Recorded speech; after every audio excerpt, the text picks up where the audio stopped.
Is ending. Just ended. I bring up the... That's right, Queen of Sheba, you are first. Ladies and gentlemen, it is the Queen of Sheba, our EDMX2, and AJ, who's just a guy. His mother was AJ. Oh, let's see. Schedule.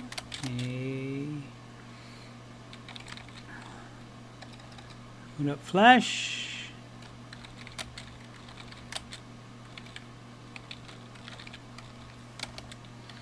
Ramsey. Oops. HTTPS : Ramsey coach. Gotta move it where I can see it. There we go. .com/coach Steve Money. Is that right? Yeah. There we go. What up, Joe? EDM.5 AJ. All right. I'll take it.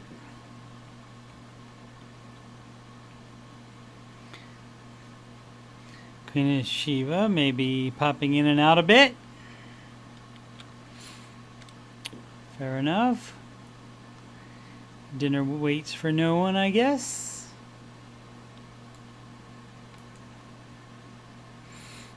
Oh, so they did that survey, and you got to say when you would like the time to be for the show. Isn't that interesting? I thought about it, and I said I like the live show. When was it on? Eastern time, 2 p.m. to 5 p.m. Eastern time. And you also had to say your favorite personality other than Dave.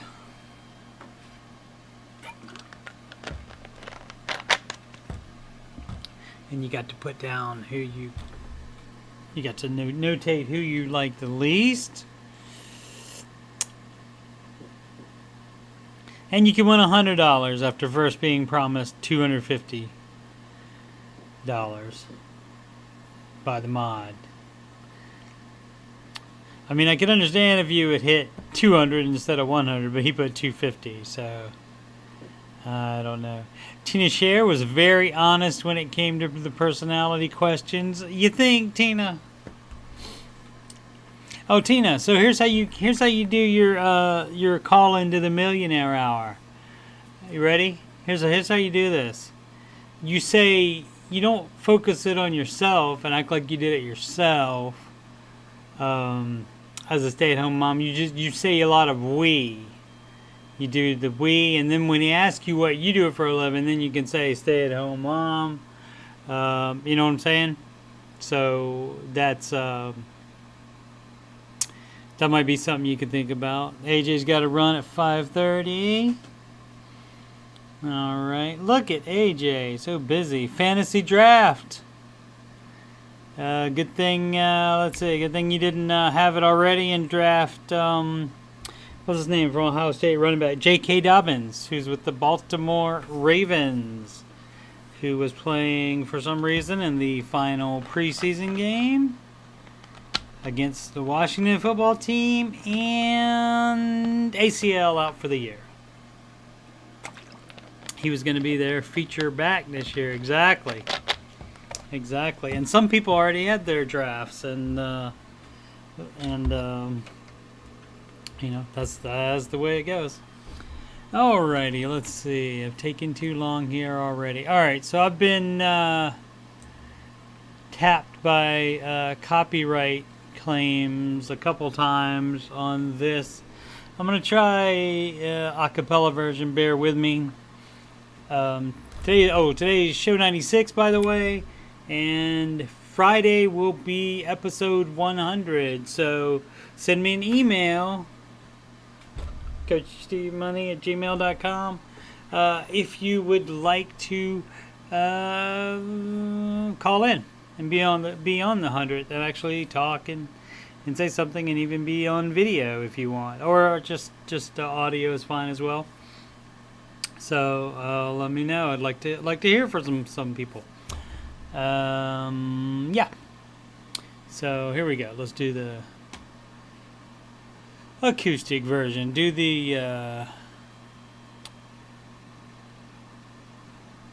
you can do the guitar part in your head.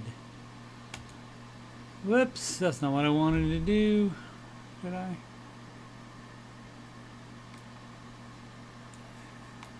That's what we wanted to do. Alright. Like all plans, it starts with step 1. $1,000 emergency fund. In step 2, you'll pay off all your debt. Except mortgage, we don't do that yet. So pay off your consumer debt.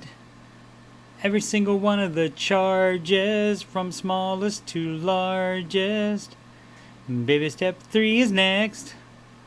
A full emergency fund of expenses. Stay gazelle intensive. His name is Dave Ramsey, and this is his plan. And I hope to meet him. I admire the man.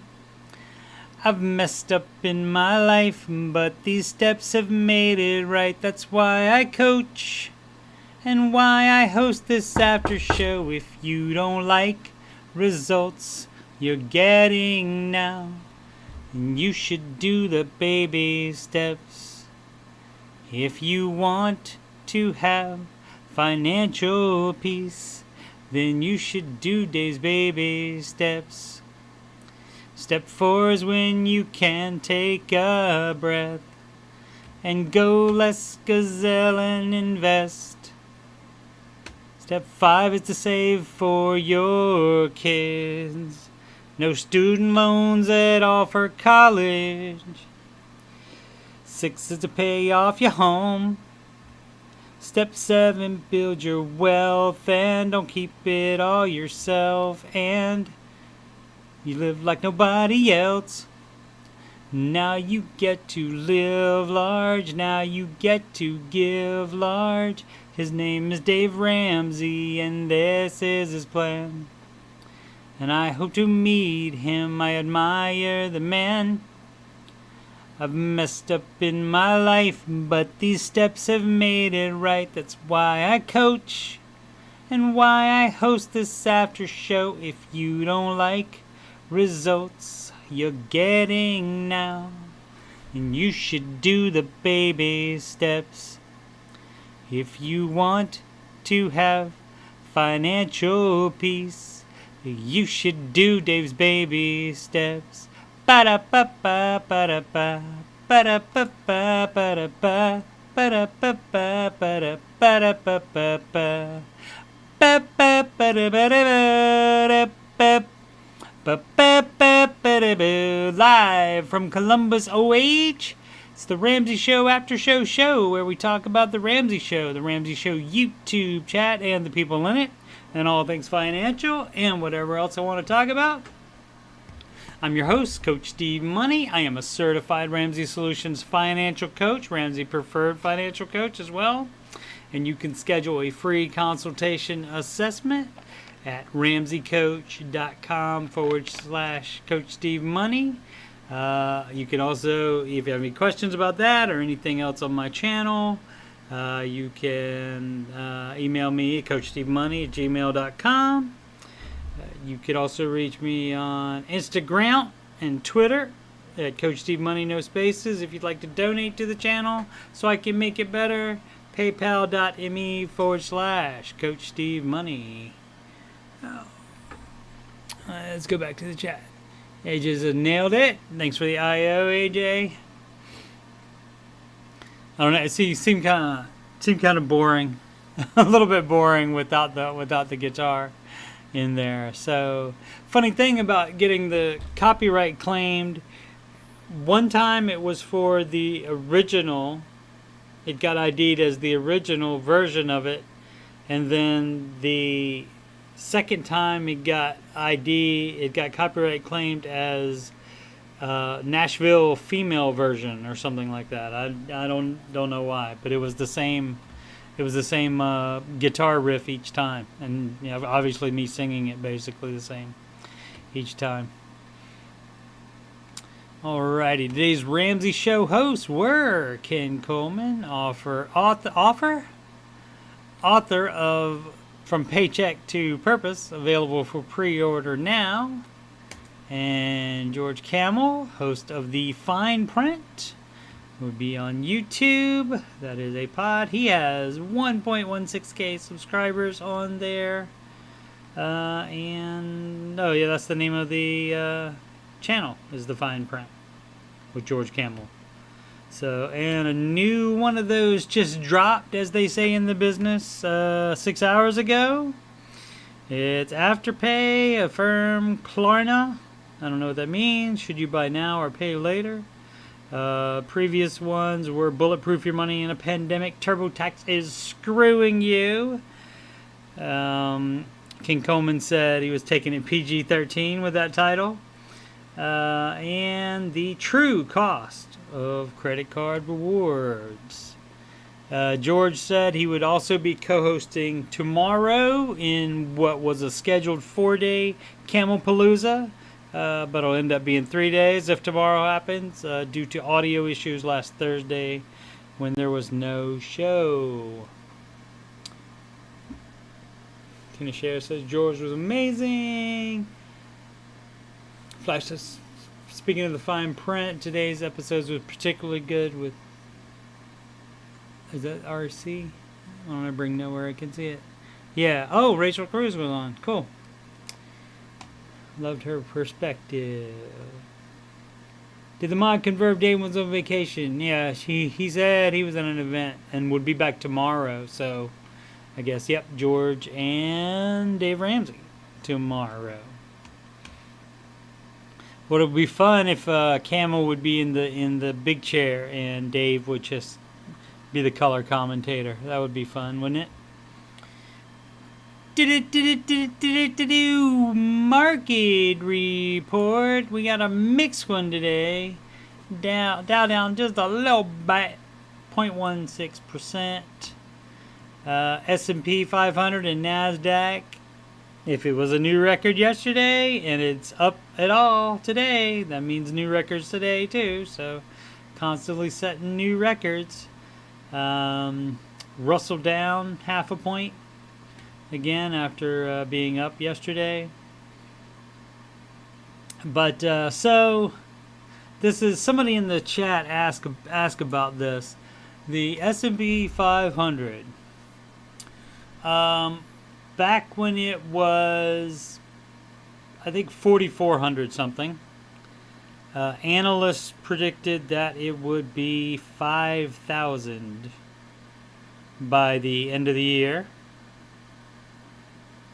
And other analysts, just recently, I've read, are predicting it to close at 4,000. So that's that's an over 10% drop. That would be like a 11 or 12% drop there if it closed by that much in or at 4,000 in December. So neither of them know, of course, and so but the fact that they're 500 one way or the other, like a difference of 1,000 to what they think, is very interesting.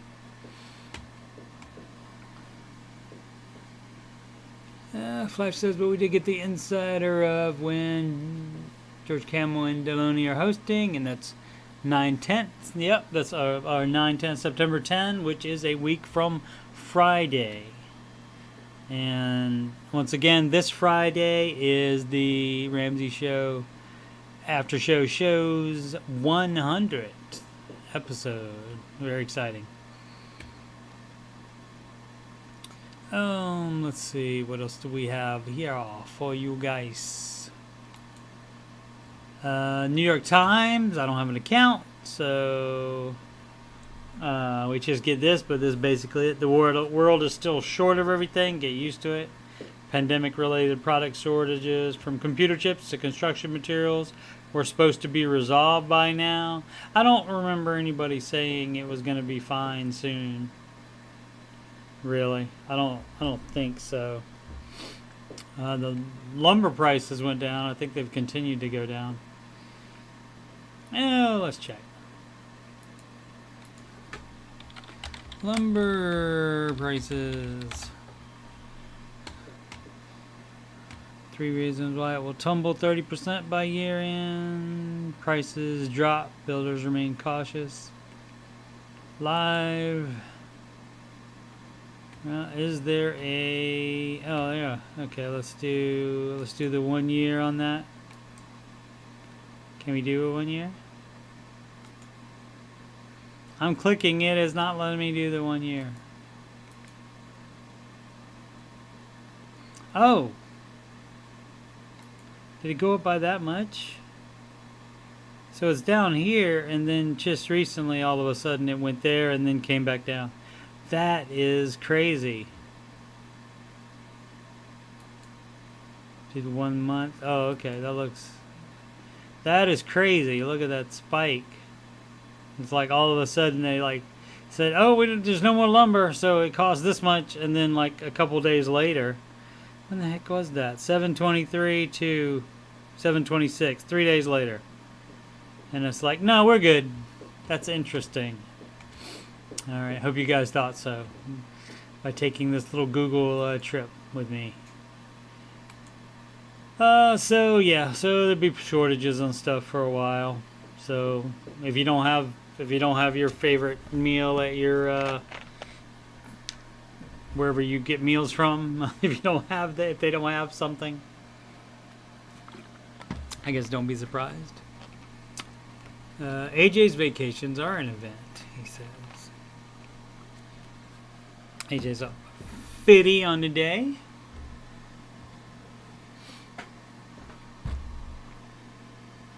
We still gotta. Yours always seems lower because you're only telling us half of it for some reason, AJ. We gotta talk about that sometime.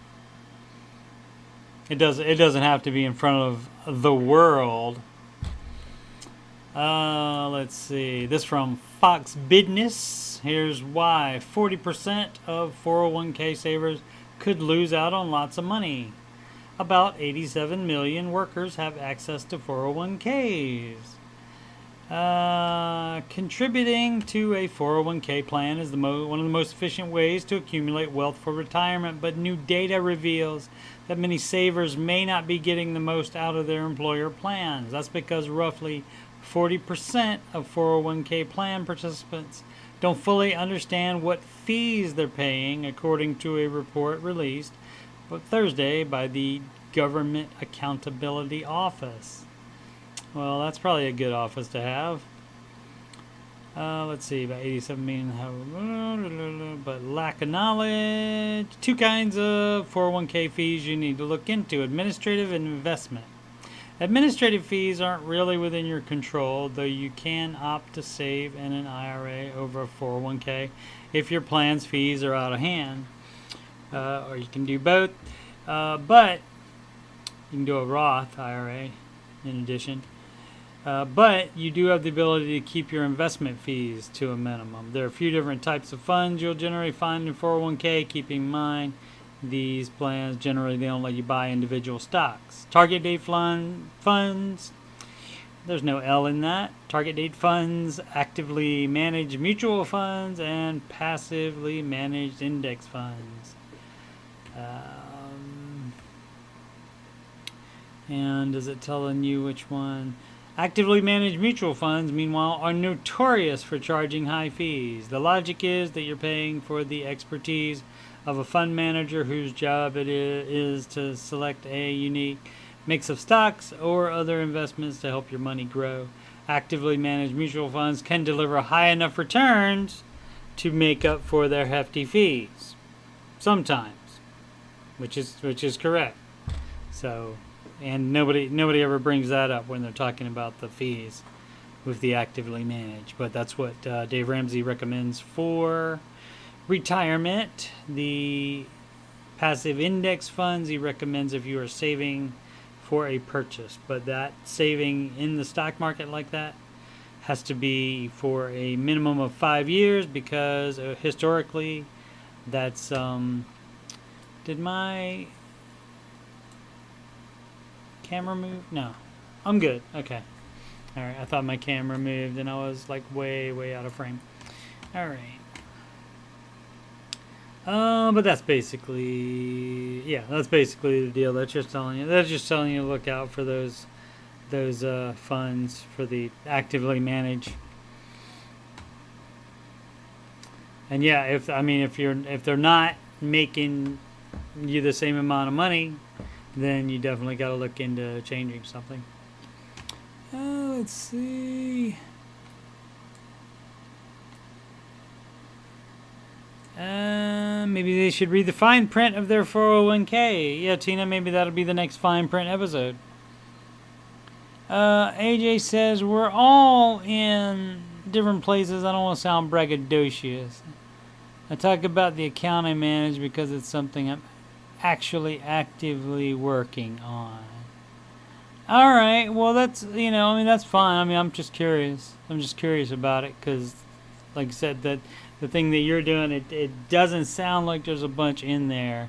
And you did mention 0.5 or EDM, ED what would that be? ED 0.5, I guess. ED 0.5er. Oh no, Matty Bags. His wallet fell out of his pocket at the fair. Oh no. That sucks, dog. AJ talks about his Roth. Okay, that's why there's not much. I see. Well, it also depends on how long you've had it. You must not have had that open for a while, doing $6,000 a year. All right. Okay, so we did that.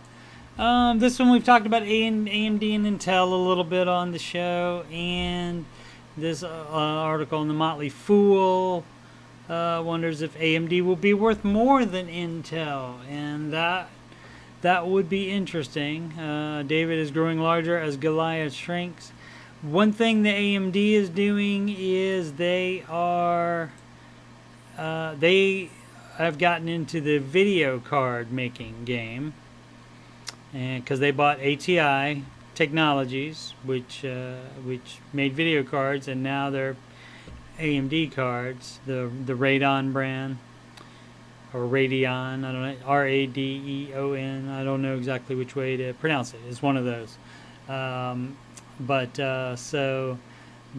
Intel isn't doing that, but Intel has the larger market share. Let's see what the key points are. AMD's market value has surged in recent years as... That's wrong there. Whenever you say that, it's like that with the apostrophe in there, that means it is. That's the contraction. So if you want to just say ownership, it's no apostrophe there. So it's just ITS, no apostrophe, for its expanded business. Oh, my bad. No, I'm wrong. Oh, I'm wrong. I apologize, Motley Fool. It's a contraction for it has, as it has expanded its business. Okay, that's my bad. You get one for the internet, 0 for me today. Okay, as it has expanded its business and pulled customers away from Intel. Intel has struggles with shortages and delays, but is plotting an aggressive turnaround. AMD could become more valuable than Intel by 2025, but only if Intel's turnaround plans fail. Okay, so they're working. We talked about how Intel has more of its own fabrication plants, and whereas AMD was getting the circuit board stuff, the chips from maybe they will mention it.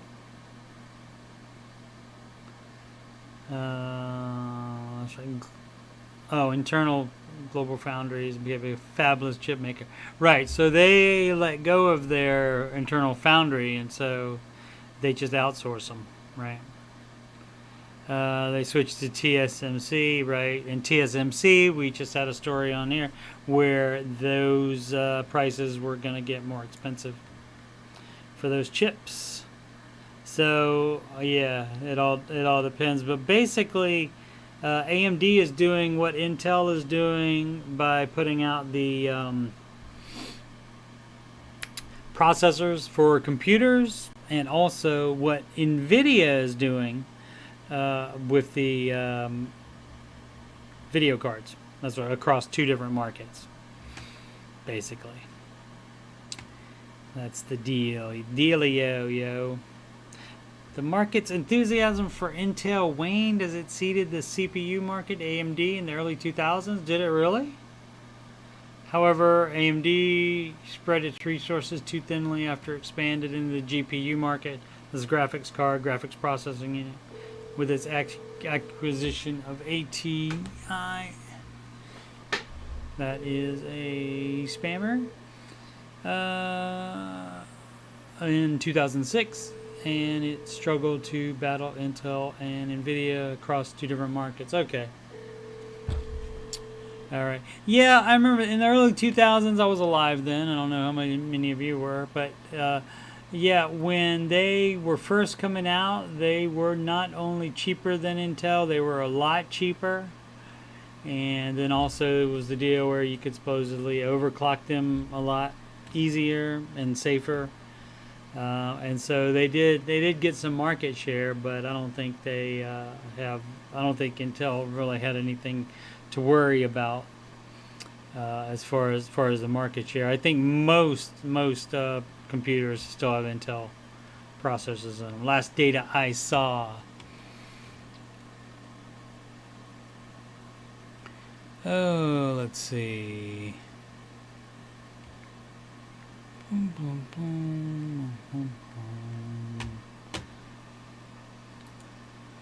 Alrighty. Breaking stock futures inch higher as the S&P 500 looks up to wrap 7th winning month in a row. Stock futures, of course, it's futures because it's after hours now, and so that can sometimes have an effect on, because the futures keep going, and so that can sometimes have an effect on what it opens at in the morning. So it counts those futures in there, and so it doesn't open at the same number that it closed at today. But this story from CNBC News: cryptocurrency has a big gender problem. Twice as many men as women invest in cryptocurrency, according to CNBC and Acorn's Invest in You: Next Gen Investor Survey, conducted in partnership with Momentive. The crypto gender gap exceeds the existing gap within traditional investments, including stocks, ETFs, mutual funds, and real estate. Cryptocurrencies include Bitcoin, Ethereum, and Dogecoin have been promoted as a way to democratize a traditionally walled-off finance field and increase investor diversity. And in here it also said, let's see, cryptocurrency, 21st century financial instrument with a very 20th century problem: not enough women. Twice as many men as women invest in cryptocurrency, 16% of men versus 7% of women. According to the same people I said before, women are lagging behind men in their rates of cryptocurrency investing, just as they have historically struggled to keep pace with men in more traditional investment verticals. In fact, in the new survey data, the gender disparity in crypto matches or exceeds the gender gaps in ownership of exchange-traded funds, 14 versus 7, individual stocks, 40 versus 24, mutual funds, 30 versus 20, real estate, 36 versus 30 of women, and bonds, 14 versus 11. So basically that seems like it's about the same percentages across the board there for that. And I don't know, let's see, it doesn't say in here, but I mean, if it's a husband and wife that have the investment, are they counting both of them, or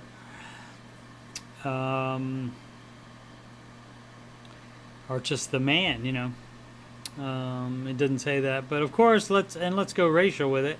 11% of whites, 11% of blacks, 10% of Hispanics, 14% of Asians, 13% of people of another race all have crypto investments.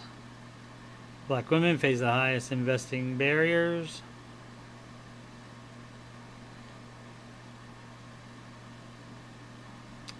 Let's see. At the same time, black women have by far the highest rates of student debt. That's interesting.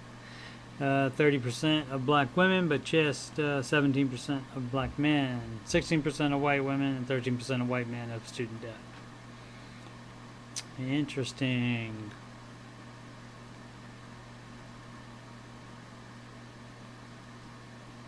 All right, yeah, combining gender and race, cryptocurrency looks much the same as it. Yeah, it seems about the same numbers all along. So it's not cryptocurrency that has the big gender problem.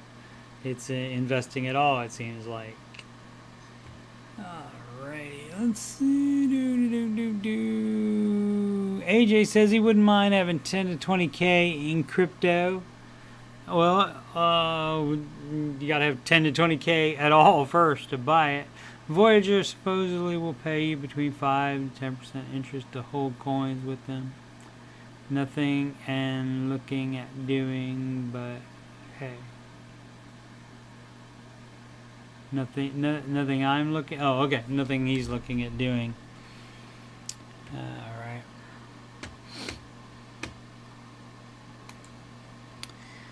New FCC. This from WIVB.com,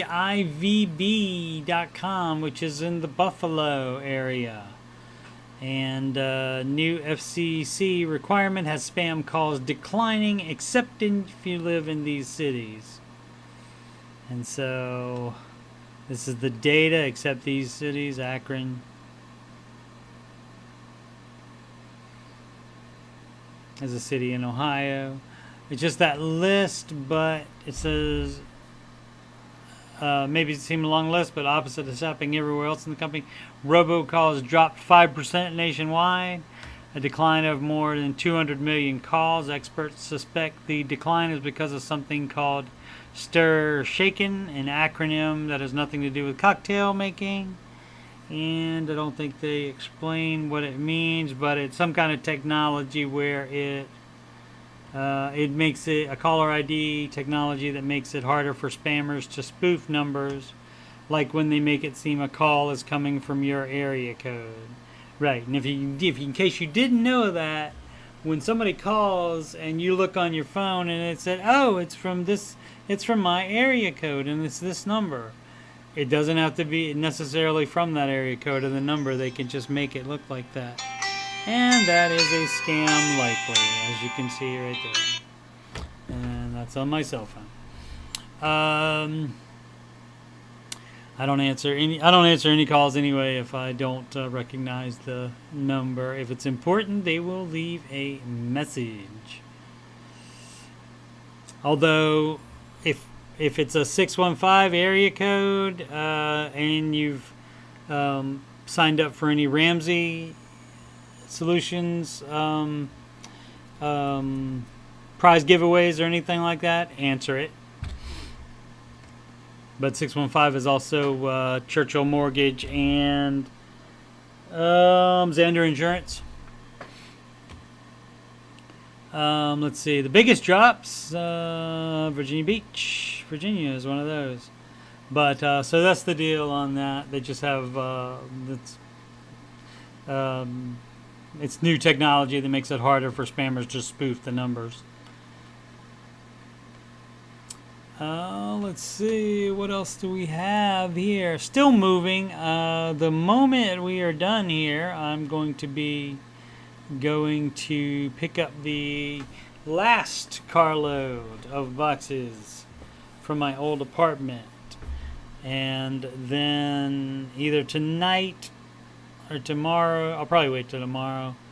I have the day off from here and the day off from Menards. So I'm gonna go there and clean it all up all day tomorrow, and then that'll be done. Upcoming streams, nothing until that's over, but maybe like by this weekend, I can get together with Bella and we can either get Portal controllers working, or we'll pick another co-op game to play. Board gaming with Stephen Glenn most Tuesdays. I have not heard from him. I thought he'd be back from his board gaming convention already, but maybe not. So I'll have to get with him. So maybe on that one tomorrow night. I'm doing the Ramsey show, Aftershow show. I'll be doing that from home, from the new apartment tomorrow night. And I will usually start a live stream just for chatting if the Ramsey Show mod has not posted that day's show by 10 a.m. Eastern Time, as was the case one day last week. And a total of, I think, 5 times in the past month. And the Ohio fact of the day. So to button that up before, more streams will be coming for me because I'll be less busy moving. So, because I will have completed the move. So back to the Ohio fact of the day. The word Ohio comes from the Iroquois term, Native Americans. OHI:Y-O, Ohio, which means the Great River, and they're talking about the Ohio River. As you can see, it is right all the way up here in the Pennsylvania. And it comes down and goes across. And they're like, hey, we can make a state line using that river. Which I think they do a lot. Geography is my worst subject, though, so I don't know that for sure. But looks like they got 2 state lines here out of it. But then it merges up with the mighty Mississippi. The old man, the Mississippi River. And so that's means the Great River, and so that's what where the name Ohio came from.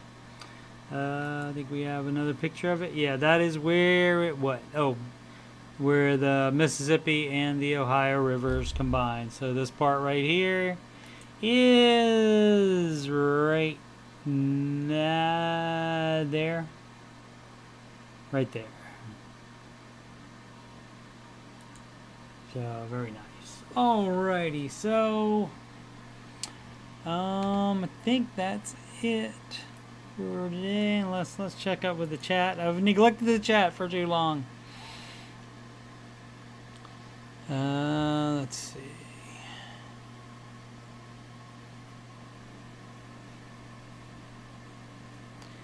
AJ's out.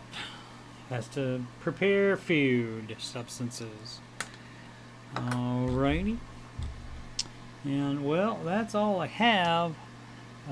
So I will go back to my page, and as I said, I will be tomorrow is Dave Ramsey and George Camel hosting the Ramsey show, and I will be off work, so I may not be in the chat much, if at all.